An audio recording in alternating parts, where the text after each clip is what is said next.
Basque Flag, red field, white cross, green saltire. To the unfamiliar, it might look like a cousin of the Union Jack. In the mountains and cities of the Basque Country, this is the Ikurriña, a flag that serves as a powerful declaration. This regional banner functions as the emblem of a nation without a state, a symbol of stubborn identity, and a testament to a history of resistance. The flag's journey was never peaceful. During the Spanish Republic, it was officially recognized as the flag of the Basque Autonomous Government in 1936. But when Franco's forces won the Spanish Civil War, the Ikurriña was outlawed. To fly it became an act of defiance, a crime that could land you in prison. After Franco's death and the transition to democracy, the Ikurriña was legalized again in 1977 and became the official flag of the Basque Autonomous Community in Spain 2 years later. Today, it flies proudly from government buildings and balconies, yet it has not lost its rebellious edge. The flag continues to embody the enduring desire for greater autonomy or full independence. It has soaked up decades of politics, conflict, and pride, representing the peaceful, mainstream, Basque identity alongside the region's more turbulent, separatist past. The Ikurriña remains a constant reminder that in this corner of Europe, identity is something you fight for, not just inherit. Padania. Welcome to Padania, the country that doesn't exist, but really wishes it did. The flag, a plain white background with a green spiral in the middle. Officially, it's called the Sun of the Alps, inspired by prehistoric rock carvings from the Po Valley. Unofficially, it's the logo of northern Italy's midlife crisis. This flag wasn't inherited from ancient kings or medieval duchies. It was born in the 1990s thanks to Lega Nord, a political party that believed northern Italy should break away from the rest of the country. Their message was blunt. The North pays the bills, the South cashes the checks. For them, this flag represented more than pride. It was a protest. They wanted to turn the wealthiest, most industrialized regions of Italy into a separate nation called Padania. And they weren't subtle about it. Town halls in the north started taking down the Italian tricolor and putting this flag up instead. That didn't sit well in Rome. Legal battles followed. So did outrage. The symbol became radioactive, a sign of rebellion to some, and regional pride to others. Today, Lega Nord has rebranded and shifted focus to national politics, but the Sun of the Alps still burns with resentment. It's not just a regional flag, it's a declaration that the North is done babysitting the rest of the country. South Tyrol, 2 colors, white over red, sometimes with a flaming red eagle in the middle, just to make sure nobody forgets who used to run this place. This is the flag of South Tyrol, and it doesn't scream Italy, it whispers wrong border. For centuries, South Tyrol was part of Austria's Tyrol region culturally, linguistically, historically. Then World War I happened, Austria lost, and the Allies handed this German-speaking Alpine region over to Italy like a consolation prize. The locals didn't speak Italian, they didn't ask for Italy, and they definitely didn't get a vote. Then came Mussolini. His regime launched a full-blown Italianization campaign. German was banned in schools, town names were rewritten, even surnames were forcibly translated. The Tyrolean flag was outlawed. Holding it meant defiance. Flying it meant you were ready for trouble. After World War II, South Tyrol didn't forget. Italy offered autonomy, but plenty of locals wanted the real deal: reunification with Austria.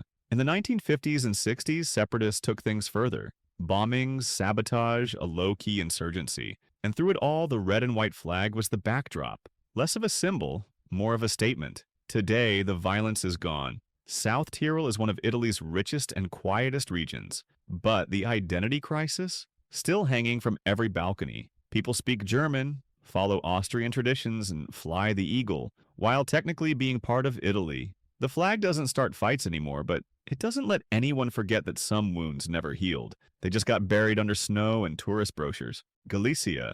Take the official flag of Galicia. A calm white field with a blue diagonal stripe. Harmless. Then slap a red star in the middle and suddenly the conversation shifts from culture to revolution.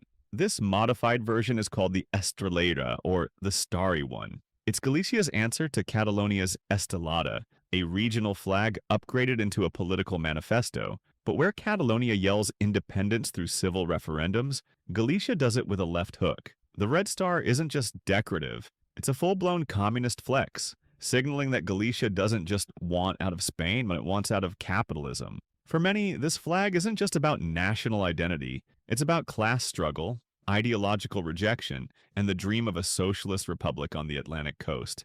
Galician nationalism doesn't make global headlines like Catalonia or the Basque Country. It doesn't need to. The Estrellera shows up at protests, festivals, and student rallies. Quiet, consistent, and radical. While the official Galician flag flies from government buildings, the Estrellera flies from balconies that want nothing to do with Madrid or markets. In a country already wrestling with multiple separatist movements, Galicia's red star keeps burning, not as loudly but just as defiantly. Kosovo. Brand new and designed like a peace brochure, the flag of Kosovo features a golden map, 6 white stars, and a hopeful blue background that screams, "Please accept us, EU." The stars are meant to represent 6 ethnic groups living in harmony. That's the sales pitch. In reality, this flag marks the front line of one of Europe's biggest unresolved breakups. Kosovo declared independence from Serbia in 2008. This flag was its declaration of adulthood. Serbia disagreed, loudly. Backed by Russia, China, and even some EU states, Serbia still considers Kosovo part of its territory. Not a country, not a flag, just a rebellious province that got out of hand. In the Serb majority north of Kosovo, this banner is nowhere to be seen. Serbian flags fly instead on buildings, streets, schools, as if Kosovo doesn't exist. To the Serbian minority, this gold map is an open wound. And here's the twist. Even many ethnic Albanians in Kosovo aren't in love with this flag. For decades, they raised Albania's red and black eagle as their national symbol. Then came this, a sanitized, committee-approved flag designed to keep diplomats happy and avoid making anyone too angry. For some, it feels less like a nation's heartbeat and more like a branding exercise. So the flag of Kosovo doesn't just divide Serbia and Kosovo, it divides Kosovars themselves. It floats above a state that still has to explain why it's a state every single day. The Irish tricolor, a flag that was meant to unite a nation, now draws a line through one. Officially, the Irish tricolor stands for peace between Catholics and Protestants, but in Northern Ireland, peace is the one thing this flag rarely brings. In nationalist and Republican communities, the tricolor isn't foreign, it's home. It's the flag of the country they believe Northern Ireland should join. It flies at protests, murals, funerals, and parades. It's not just cloth, it's a promise that one day the British presence ends and Ireland becomes whole again. But cross into a unionist neighborhood and everything flips. There, the same flag is seen as a threat, a symbol of rebellion, invasion, and betrayal. Flying it can get you attacked. Burning it is an annual tradition, and even carrying one can trigger a riot, depending on the street you're on. This is about more than just history. It's geography, too. The tricolor marks territory. The Union Jack does the same. Each flag sends a message. Who controls the block? Who owns the wall? Who's welcome? And who isn't? The flag war is real, and it's local. Tatarstan, green on top, red on the bottom, and a thin white line in between. That's the flag of Tatarstan, a republic inside Russia with oil under its feet and history on its shoulders. The green stands for Islam and the Turkic Tatars. The red, for the Russian minority. The white line, let's call it wishful thinking. Back in the 1990s, this flag flew with a swagger. After the Soviet Union collapsed, Tatarstan didn't just ask for autonomy. It demanded a contract, and it got one. A power-sharing treaty gave the region control over its own oil, taxes, and laws. While the rest of Russia scrambled for stability, Tatarstan negotiated like a sovereign state, and this flag was its calling card. Then came Putin, and Putin doesn't do power-sharing. Over the next 2 decades, Moscow took the treaty, shredded it, and folded the pieces back into the Russian Federation. Today, Tatarstan still has its flag, but not much else. Its president isn't even called president anymore. A Kremlin order stripped that title just to make the hierarchy clear. What used to be a flag of independence is now a flag of memory. It reminds people of when Tatarstan had leverage,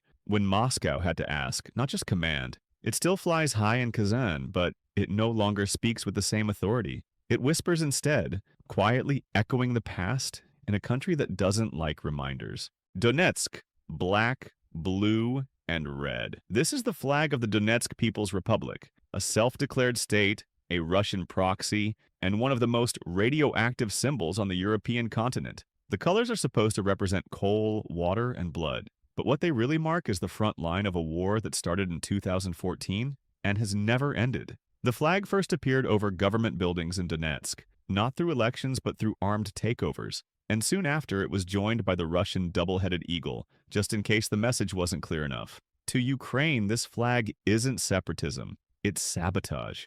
a Moscow-sponsored fiction used to fracture the country and carve out territory by force. It represents occupation, disinformation, and betrayal, backed by weapons and denial. After Russia's full-scale invasion in 2022, the DONETSK flag didn't disappear. It became part of Russia's broader annexation narrative. Today, it flies alongside Russian flags in occupied cities, used by local collaborators and military commanders. It marks buildings that were shelled, schools that became barracks, and checkpoints that decide who lives and who vanishes. There's no neutral ground with this flag. To supporters, it's a symbol of protection for Russian-speaking Ukrainians. To nearly everyone else, it's the emblem of a lie, a fake republic built on real corpses. Chamaria. It looks almost exactly like Albania's national flag. Red background, black double-headed eagle. But if you see the word Chamaria printed above the eagle, you're looking at a memory that refuses to die. Chamaria is the Albanian name for a strip of coastal land in northwestern Greece,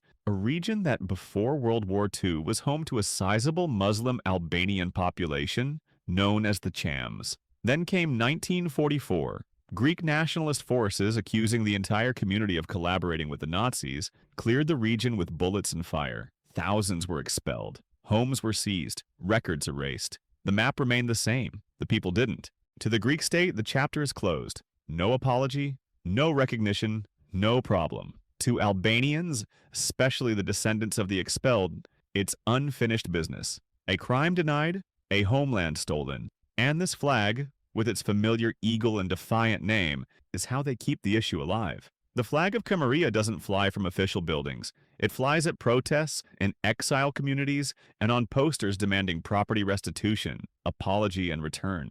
Greece sees it as a provocation, a veiled territorial claim. Albania sees it as justice deferred, and in the space between denial and remembrance, the Chamaria flag waves, not for the present, but for a past that still shapes everything around it. Sato. The Satos are a tiny ethnic group with their own language, songs, and Orthodox traditions, squeezed between Estonia and Russia. For centuries, they lived together in Satoma, a land of wooden churches and ancestral graveyards. Then came 1991. The Soviet Union collapsed, and a new border was drawn. It didn't just split land, it split families, villages, and memories. Overnight, half of Satoma was in Estonia, the other half in Russia. Crossing the border became a bureaucratic nightmare. Visiting graves meant needing visas. Traditional festivals now happen with half the guests missing. The Sato flag doesn't ask for a country, it asks for connection. It flies at cultural festivals, on bumper stickers, and in community halls. A quiet protest against a border that feels like a surgical cut through a living organism.